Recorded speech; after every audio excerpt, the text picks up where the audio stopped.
making a note of when the event took place, right on cue, right in the heat of the moment. Because you may not have time to go somewhere and start writing in your journal. That's in the heat of the moment.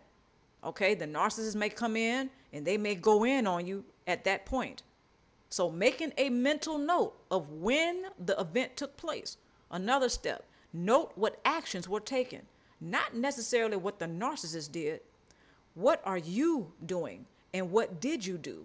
So make a mental note of that. Again, this is right in the middle of the chaos.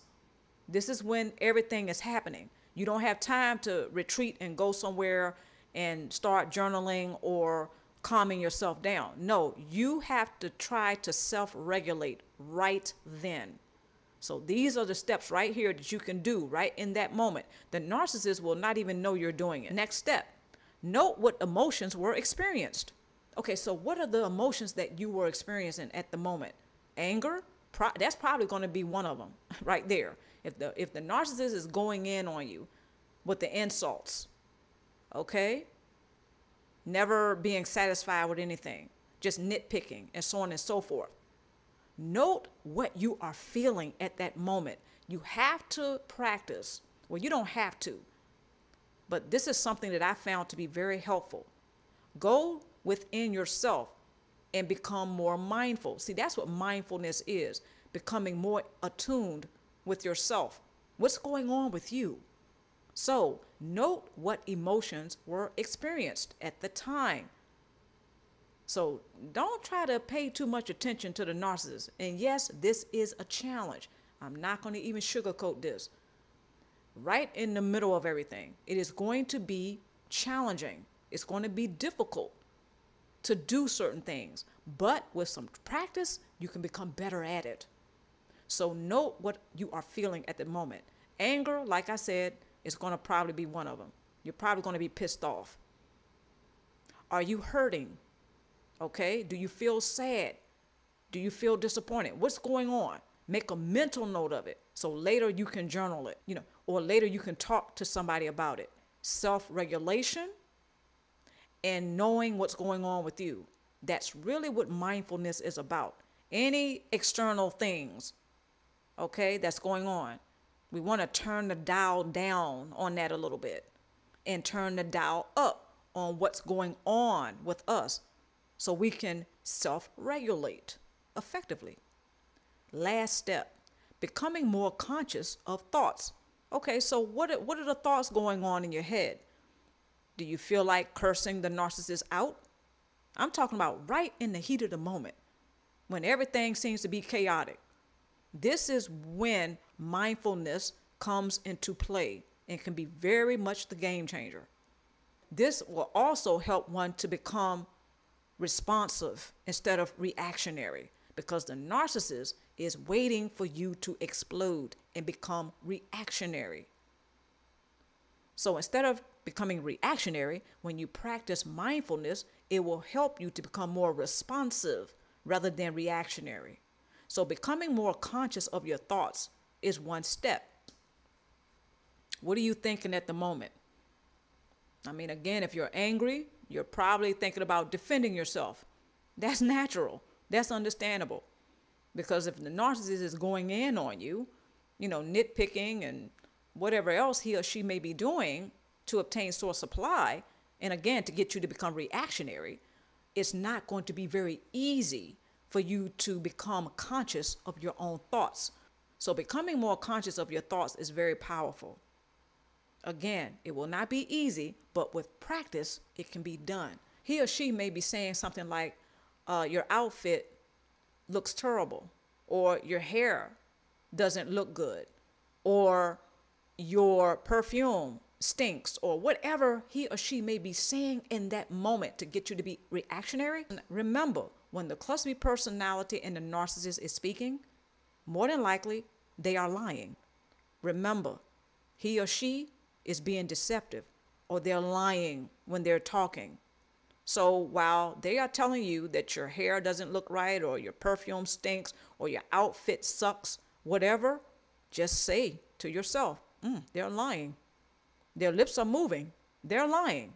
So this is one way to practice mindfulness. And this is another way to make sure that you don't become reactionary. I'm not suggesting that you stand there or sit there and not say anything. But if that's what you choose to do, that is still okay. However, just make sure that if you are being silent, you are doing it from a place of power, not fear. In other words, you're not being quiet because you are afraid. Now, the circumstances may be, it may be better for you to be quiet because this person may be prone to violence. So safety first, okay? I want to advocate that. Safety first. So again, remember, practicing mindfulness can be a game changer. Just try it. How effective are mindfulness practices when triggered? Okay, so this is what we really want to know. How effective is this mindfulness stuff, right? Distraction tools during the onslaught of a trigger. Listen to your favorite music. Play with your pets. Go for a walk or a drive. Snap a rubber band on your wrist or squeeze a rubber ball. Breathe properly. Self-soothing techniques such as focusing on a pleasant picture on the wall or the color of the paint on the wall, right? Okay, recall a pleasant memory. Surely you have some pleasant memories from somewhere, so try to bring those up in the heat of the moment. Yes, it is challenging. However, more than likely you will find it to be a game changer. It's going to take a little practice to do this. Really taste your food instead of quickly gulping it down. Practice noticing how things feel against your skin, such as a comfortable blanket. Okay, so these are distraction tools during the onslaught of a trigger. Okay, so triggers usually happen unexpectedly. When the narcissist comes in, okay, if you live with him or her, if they're in the house, then you already know that they like to start arguments. This can be the onslaught of a trigger. So these are some of the things that you can do. Now I want to point out, go for a walk or a drive. If you can leave that area, leave. So if he or she comes into the room and you're there, if the presence of him or her is so overwhelming to you, leave. If you can leave, leave. Most narcissists and cluster B personality, they will not physically try to stop you from leaving. And I said most wouldn't. Not all. Some of you do have a few that may, go ballistic and physically try to stop you from leaving the room. If you can leave the room, do that. I also want to point out, snap a rubber band on your wrist or squeeze a rubber ball. I have done both. And yes, it is very effective. Now, snapping a rubber band on my wrist is not one I usually do. I usually squeeze a rubber ball. That is usually very good with distracting a person when a trigger is happening, because what that does is it keeps you grounded. It keeps you in the moment without becoming overwhelmed by the events of the moment, if that makes sense. Because you can't change another person, such as the narcissist. You can't change him or her. You can't change their behavior. You can't make them do the right thing, so to speak. There are things you can do, such as distract yourself from what's going on in the environment. This is not to suggest that you are to take flight from the situation. What I'm talking about here is very powerful. You're not running away from the problem. You're actually resolving the issue. So when you have these distraction tools, this is a powerful way for you to resolve issues, not run away from them. Since you can't change the narcissist, since the environment tends to be very toxic, you may not be able to change that right away. The circumstances or whatever the situation may be right now may not permit that. However, what you can do is to have your distraction tools at the ready. So when the narcissist starts to do whatever they do, to obtain source supply, then you are also ready to help yourself. This way, you're not putting him or her on the defense, and you are not being reactionary. Therefore, you're leaving him or her starving. Again, I want to remind you, when the narcissist and the codependent personality's lips are moving, they're lying. So remind yourself of that. When they start going in on how rotten your hair looks, or how you didn't fix the meal correctly, or whatever, right? Remind yourself, oh, their lips are moving, they're lying. And more than likely, you'll feel a lot better. Sometimes in the heat of the moment, there's all types of emotions that are very unpleasant that we sometimes feel. For example, who wants to be yelled at? Who wants to be insulted? No one. It feels unpleasant. So certain emotions are going to come up. What the narcissist and the codependent personality likes to do is to brainwash someone into believing that just because they feel an emotion that is unpleasant, he or she is also unpleasant.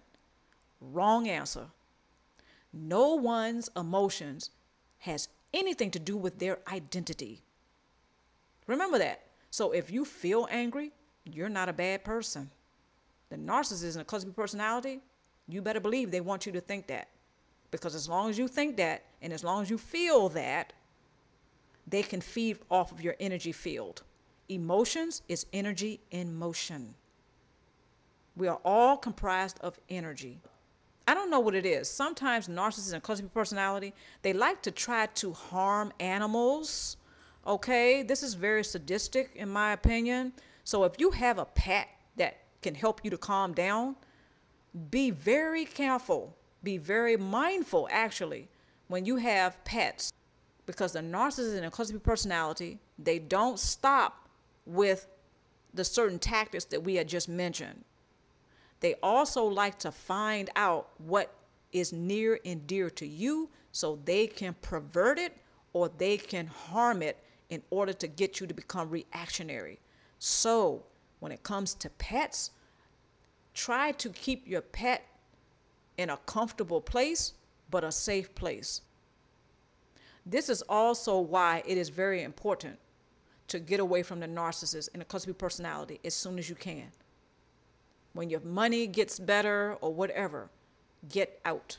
The narcissist and the codependent personality, they will not stop at anything to obtain source supply. This means that he or she may harm something or someone that they know you find near and dear. So be very careful when it comes to the pets. Now, these distraction tools can be very helpful in the heat of the moment. Let's face it, we all have different types of situations. We all have different circumstances, and it may not be very easy just to physically get away from the narcissist and codependent personality. But what we can do, again, is to help ourselves in certain ways that will make sure that we're not reactionary and we're not putting anyone else on the defense. Practice safety first, though. I really want to reiterate that. Safety first. Make sure you are safe. Let's move forward. Critical questions. First question. Have you noticed your stuck points? If so, what are they? If not, why not? Okay, next critical question. What type of thoughts and feelings do you usually experience when the narcissist is around? Do you tend to judge yourself for being bad or good when you have